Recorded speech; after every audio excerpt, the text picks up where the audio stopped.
आज के इस कार्यक्रम में अनुग्रह जयंती सह अनुग्रह नारायण महाविद्यालय के स्थापना दिवस के इस आयोजन में उपस्थित होकर मुझे बहुत खुशी है।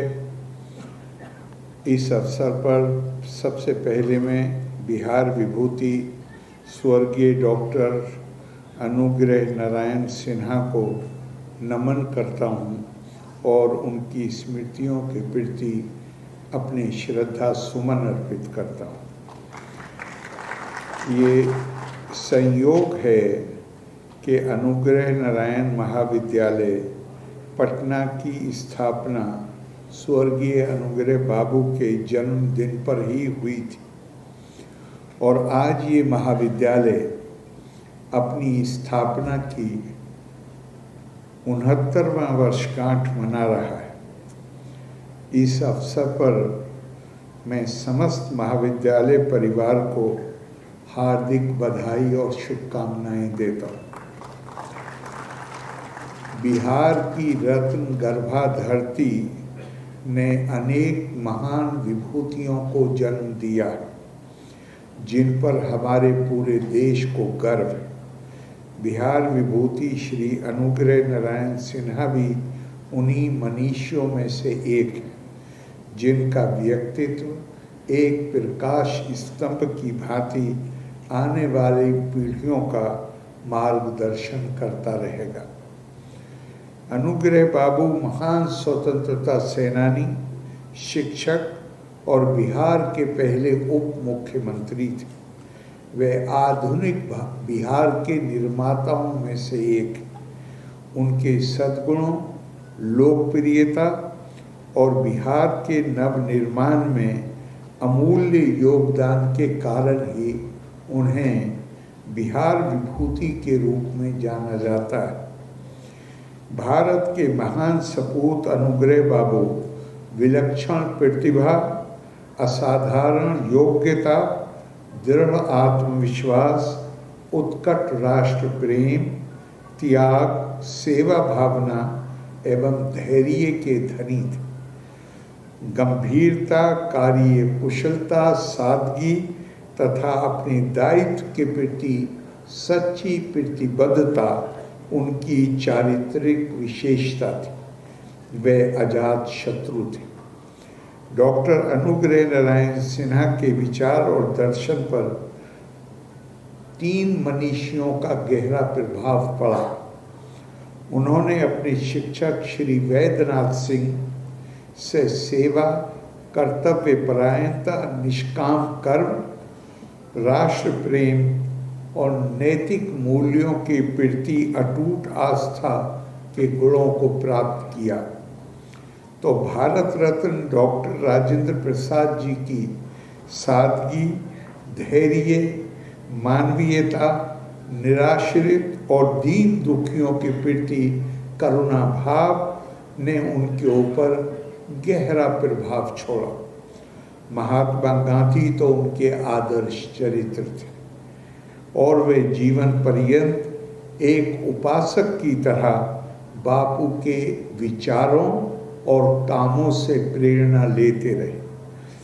अनुग्रह बाबू नैतिक मूल्यों के पोषक राजनेता थे। वे अगड़ा पिछड़ा, सवर्ण, दलित, हिंदू मुसलमान, स्त्री पुरुष आदि भेद मूलक भावनाओं के विरुद्ध सदैव खड़े रहे तथा सामाजिक न्याय, समाज के समग्र विकास और समरसता के संरक्षक बने रहे। अनुग्रह बाबू के जीवन का उद्देश्य हमेशा ही देश और समाज की सेवा करना रहा तथा इसकी पूर्ति के लिए उनके व्यक्तिगत और पारिवारिक हित कभी बाधक नहीं बने।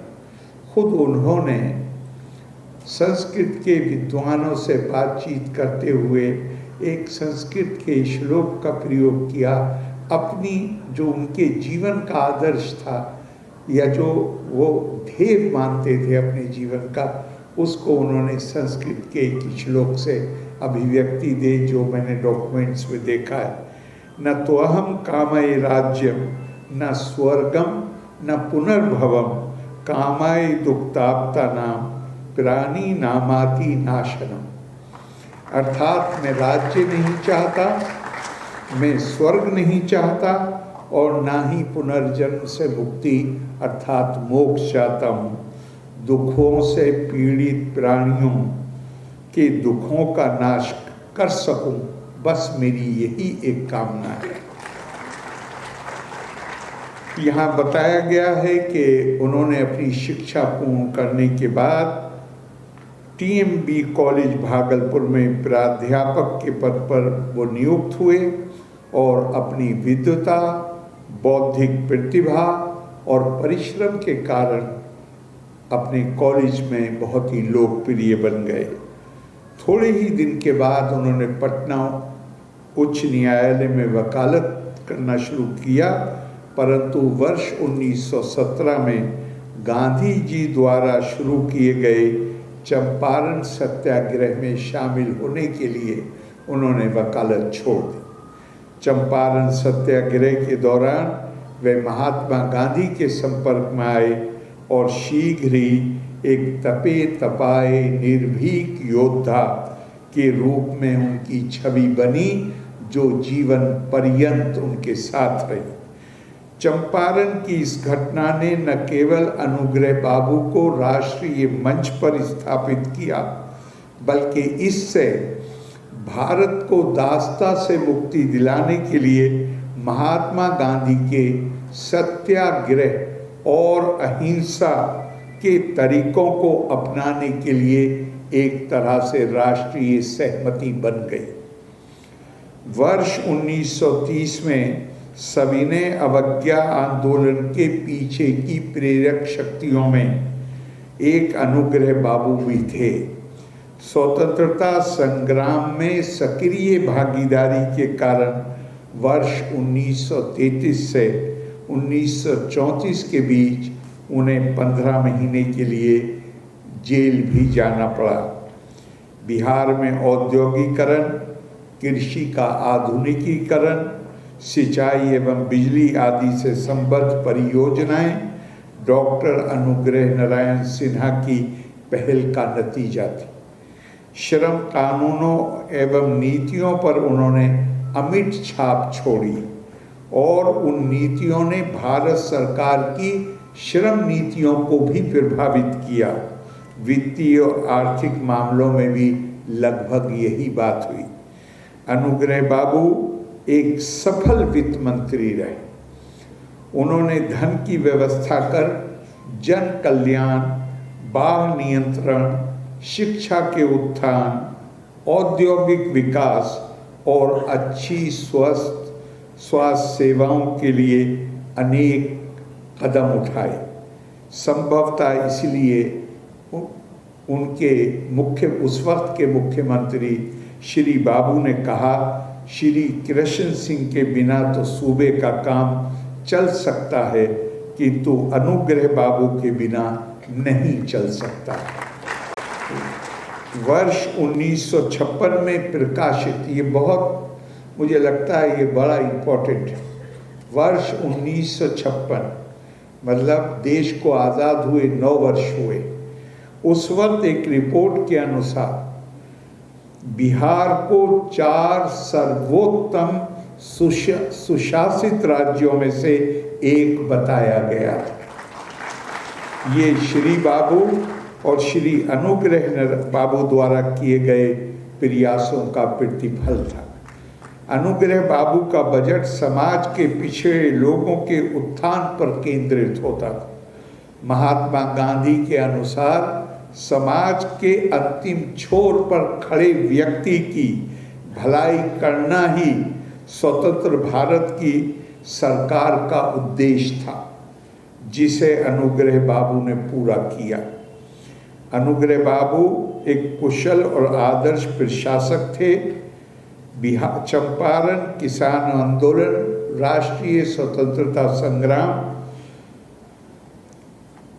गांधी जी द्वारा संचालित राजनीतिक कार्यक्रम, आपदा प्रबंधन तथा बिहार सरकार के वरिष्ठ मंत्री की हैसियत से बिहार के नवनिर्माण में उनके अमूल्य योगदान पर दृष्टिपात करने से उनकी अद्भुत प्रशासकीय क्षमता, विलक्षण वित्तीय प्रबंधन, उत्कृष्ट संगठनात्मक क्षमता तथा मानवतावादी सकारात्मक दृष्टिकोण का पता चल जाता है।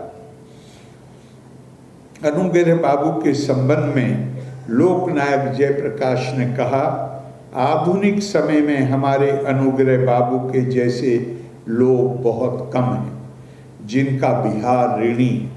इस राज्य की जनता बिहार की धरती के इस महान सपूत की ऋणी है।